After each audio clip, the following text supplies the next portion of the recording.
Pengerusi Barisan Nasional Datuk Seri Ahmad Zahid Hamidi menggesa pihak berkuasa menyiasat dan mengambil tindakan terhadap pihak yang didakwa memberi soggokan wang kepada pengundi. Beliau turut mendedahkan gabungan itu juga berdepan sabotaj membabitkan media sosial.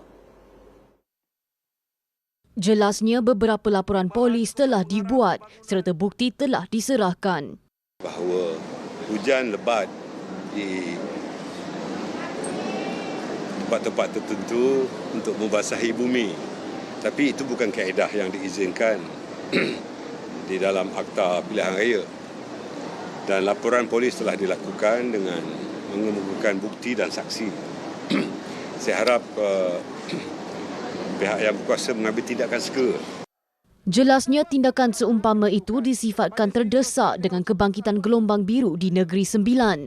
Beliau turut mendakwa media sosial gabungan itu juga ada yang disekat. Beliau ditemui selepas program Libat Urus bersama pemimpin masyarakat di Gemenceh.